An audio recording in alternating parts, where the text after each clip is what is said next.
Pessoal, o vídeo extremamente importante. A Comissão de Segurança Pública do Senado Federal, presidida por Flávio Bolsonaro, filho do ex-presidente Bolsonaro, teve a presença do jornalista Glenn Greenwald, que foi responsável por uma série de matérias na Folha de São Paulo, que revelava aí arquivos importantes, dentre eles áudios, em que constou aí, então, falas do ex-assessor do ministro Moraes, Tagliaferro, entre juízes também que participavam ali do gabinete do ministro. Bom, gente, o que eu vou trazer aqui para vocês é basicamente o advogado do Tagliaferro que mandou um áudio ao vivo para o Flávio Bolsonaro, presidente da comissão.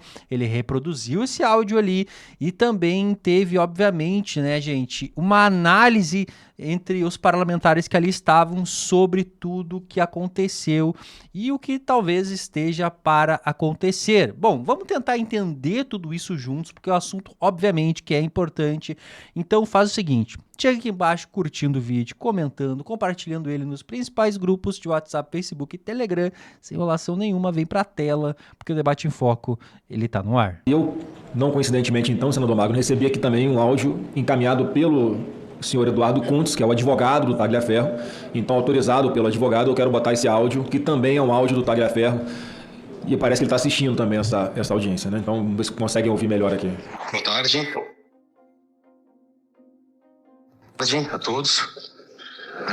Eduardo Tagliaferro está falando. Queria agradecer o convite recebido através do meu advogado, Dr. Eduardo Kuntz. Infelizmente, não pude comparecer por questões pessoais e também pela preservação da minha segurança, da minha família.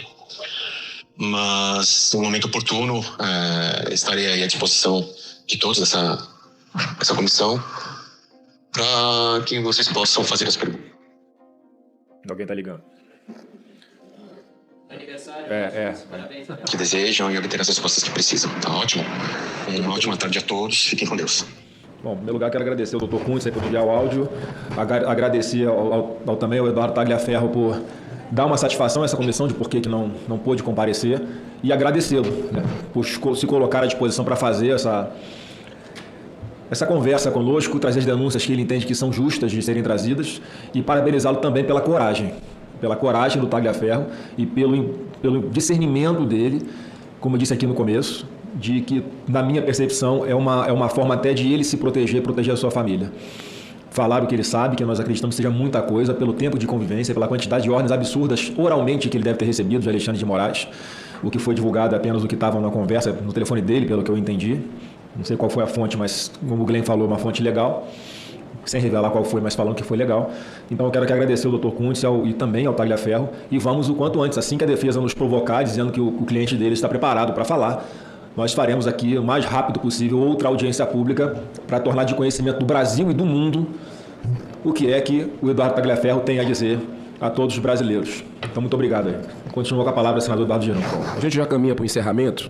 Eu só tenho mais uma pergunta a fazer, mas antes, Glenn, o senhor falou que refletiu bastante se deveria entrar em mais essa jornada jornalística, mergulhar mais nesse trabalho de grande repercussão no Brasil. O senhor disse que pensou, né, porque via um sistema aqui diferente, autoritário no Brasil. Eu lhe pergunto, e depois que o senhor foi informado desse inquérito, logo depois da publicação dos primeiros artigos, o que o senhor tinha dúvida, o senhor tem certeza? O senhor se arrepende de ter feito esse trabalho, ter iniciado essa jornada? Como eu disse, isso faz parte do trabalho jornalístico. Quando eu estava fazendo reportagem do Snowden, não consegui sair do Brasil quase um ano por causa da ameaça do governo dos Estados Unidos. Vamos lembrar que eu fui processado criminalmente em 2020 do Ministério Público por causa da reportagem que estava fazendo sobre Lava Jato, mesmo que foi rejeitado pelo juiz. Então, tem jornalistas na guerra, tem jornalistas morrendo por causa do jornalismo, sendo preso. Para mim, isso faz parte da trabalho e, para ser sincero, quando estou recebendo uma ameaça assim, alguém está tentando criar um crime de intimidação, isso fortalece minha determinação de seguir em frente, não me impede. Porque, para mim, isso mostra exatamente o abuso do poder. O poder tem que ser enfrentado, tem que ser divulgado. Então, tem um efeito ao contrário para mim. Perfeito. Então, eu peço o último vídeo, por favor, para que a gente possa fazer aqui o último questionamento. Preciso ver, eu acho que não, viu? É que é muita coisa. Eu acabei não colocando tudo, que eu coloquei outras coisas que falavam mais de um 4-2 do que isso. Que foi o que ele pediu, né? Mais um 4-2. Se o senhor falar, eu altero. Talvez seja mais interessante colocar, Eduardo, alterando, pelo seguinte: quem mandou isso aí exatamente agora foi o ministro. E mandou dizendo, vocês querem que eu que faça o laudo, não sei o que, sabe? Ele tá, assim, muito... Ele cismou com isso aí. E como ele tá esses dias sem sessão, sem isso, sem aquilo, ele tá com tempo para ficar, entendeu? Procurando, né? Agora ele mandou ir esses 3. Como eu não me lembro, honestamente, né? Porque a gente é tanta coisa, depois eu perguntei para você. Mas se não, talvez seja melhor pôr, tá? Alterar mais uma vez, fazer o quê, né?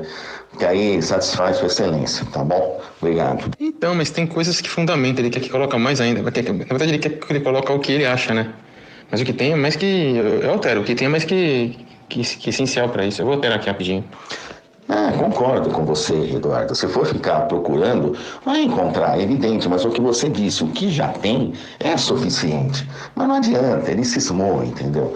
Quando ele cisma, olha, é uma tragédia. E pode ter certeza, se você colocar esses outros, como você falou que vai colocar agora, ele vai amanhã depois, se for o caso, vai encontrar outros e falar que, sabe, que só a gente aqui não encontra, não sei o quê. Difícil, viu? Difícil. Mas enfim, né? Se puder quebrar o galho aí, alterar, por favor. Porque senão ele vai falar que ele mostrou alguns e a gente não fez constar. Obrigadão. Olha, presidente, eu fico até assim... O que a gente precisa falar mais? O que a gente precisa saber mais? O nosso querido Glenn falou que tem 2 artigos que ainda está tentando confirmar com as fontes e tudo, um trabalho cuidadoso que ele faz. Eu imagino o que é que possa vir ainda. Porque não precisa de mais nada, mas eu acho que talvez precise de mais alguma coisa para que a gente possa acordar para o que está acontecendo no Brasil. É o terror que a gente vive. Senador, já estou lhe profetizando aqui, Marcel, mas deputado Marcel Van Hatten, o senhor foi para a tribuna. Olha o nível que nós chegamos de democracia nesse país. O senhor foi para a tribuna e está sendo intimidado, perseguido, inquérito, Polícia Federal em cima. Na tribuna, indiciado. Um parlamentar. Tem um colega nosso aqui, chamado Marcos Duval, que ele está sem um passaporte, coisa que a gente vê na época que a gente vê no nazismo. Que ele está com as contas bancárias, que ele trabalhou a vida inteira, bloqueadas com uma multa de 50 milhões de reais. Quando eu falo isso lá no Parlamento Europeu, lá nos Estados Unidos, que nós estamos denunciando num grupo que está acontecendo no Brasil, ninguém acredita. Os parlamentares, não é verdade, Marcel? Não, você está de brincadeira, não existe isso. Eu digo é senador. Para você ver o nível, tu imagina um cidadão comum. Nós estamos aqui com os diretores da ASFAV, que é a Associação das Vítimas do dia 8 de janeiro, a Caroline Siebra e o Ezequiel. Milhares de vítimas de Alexandre de Moraes. Com esse tipo de arbítrio no Brasil, sem direito à defesa, o contraditório, sem acesso aos autos. O estrago que está sendo feito é por gerações de uma mãe que não vê o filho, de um pai que um filho que não enterra o pai. Nós estamos vendo todo tipo de absurdo. E eu fico imaginando o que mais falta para acontecer. Olha, Glenn, eu não vou nem lhe fazer mais perguntas. Porque se o senhor gostaria de colocar, o senhor fica à vontade, essa comissão é do senhor aqui. É exatamente isso que muitas vezes tem muitas pessoas me cobrando. Por favor, mostra tudo, mostra a verdade para deixar a gente provar que Moraes é isso ou essa. Eu estou sempre falando, já fizemos, já tem esses materiais. Bem mais do que suficiente que provar, sem a menor dúvida, que tudo foi feito da forma errada. Até eles estão admitindo entre nós, como eles falaram, que isso não está certo, que precisamos esconder, precisamos conspirar para criar uma outra visão, para esconder. E não é só isso. Mas vou falar que quando eu estava preparando para aparecer aqui, eu li todos os artigos que publicamos. Foi a primeira vez, foi 7, 8 meses atrás que não li. Então eu li na semana passada todo. Eu fiquei mais indignado do que nunca. Que tinha uma percepção que não mostramos nada errada, que foi tudo inocente, porque eu vi esses áudios e muitos mais. ele está inventando uma investigação contra pessoas que estão criticando ele e quando ele ouve não tem evidência para justificar, está falando usa sua criatividade. Que fala isso? Que um juiz ou polícia usa criatividade quando não tem evidência de um crime que só inventa, só seja criativo. E essa coisa aqui é tudo que o Moraes estava fazendo. Obviamente, foi ele, mesmo que ele não estava falando, ele estava causando essa pressão. E outra vez, ele também participou nessa tentativa de esconder que ele estava fazendo, porque todo mundo sabia, é muito óbvio, que ele abusou seu poder em vários exemplos, usando o TSE para assuntos que não têm nada a ver com eleições, para os assuntos pessoais, para perseguir os inimigos políticos dele.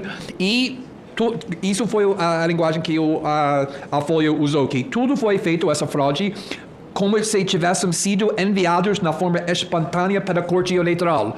É isso que foi um fraude, que tudo que ele falou, ele disse que uma investigação foi iniciada pela Corte Eleitoral, pela TSE, e nunca falou que quem iniciou a investigação foi o próprio Alexandre de Moraes. Tudo foi fraudado, tudo foi escondido. Porque eles acharam que nunca vai ser público, que ninguém vai descobrir o que eles estão fazendo, e se eles esconderam tudo na forma suficiente, ninguém vai saber.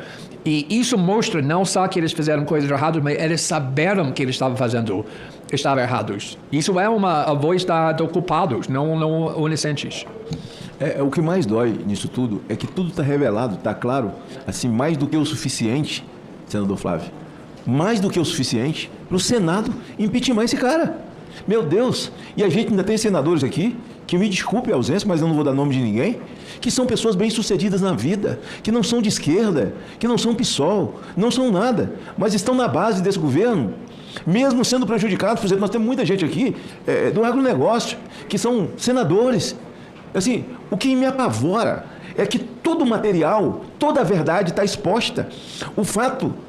Esse fato agora, que ontem comentamos tanto, de o Supremo ter uma comunhão de conversa com os presidentes das duas casas para procurar uma maneira de diminuir as penas e tal. Gente, pelo amor de Deus, onde nós chegamos? O que o Supremo tem a ver com isso? Nós estamos falando de anistia, nós não estamos falando aqui de diminuir a pena de quem não cometeu o crime. E se eles estão admitindo isso, de reduzir pena, é a prova mais contundente de que o que eles falam sobre golpe é mentira. Eles estão se autodesmentindo de uma mentira que eles criaram.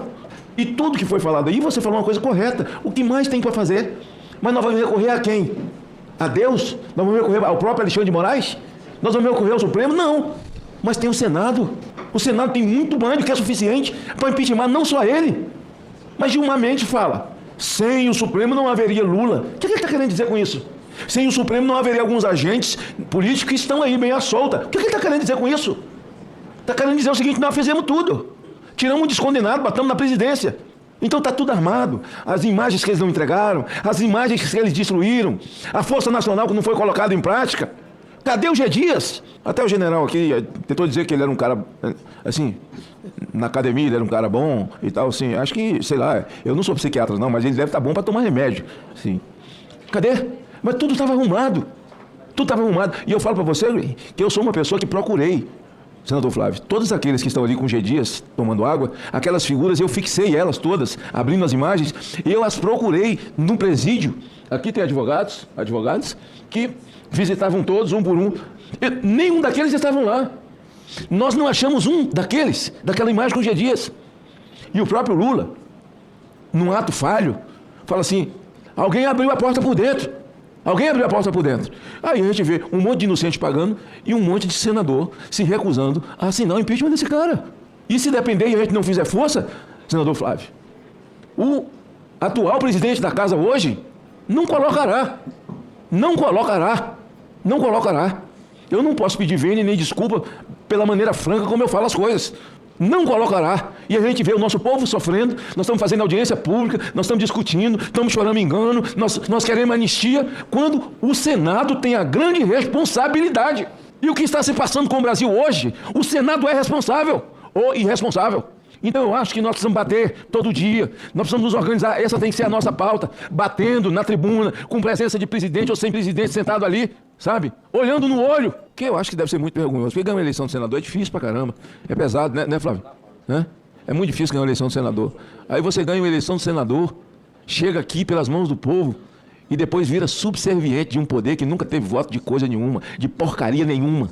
São nomeados, são funcionários públicos e tão maiores, eles estão muito maiores que Deus aqui nesse país. Bom, então tá aí, né, pessoal? O senador Magno Malta soltando o verbo, e antes dele tivemos aí então o Glenn Greenwald, que é o jornalista responsável por conta do vazamento de arquivos e que tiveram várias matérias na Folha de São Paulo, e muita gente inclusive, né, o questiona, cadê o Glenn? Não vai soltar mais nada e tudo mais, e eles estão inclusive comentando sobre isso, né, como vocês puderam ver ali, falaram que teria 2 artigos pro Glenn soltar e que ele estaria confirmando fontes e tudo mais. Bom, então quer dizer que tem mais coisa por aí chegando.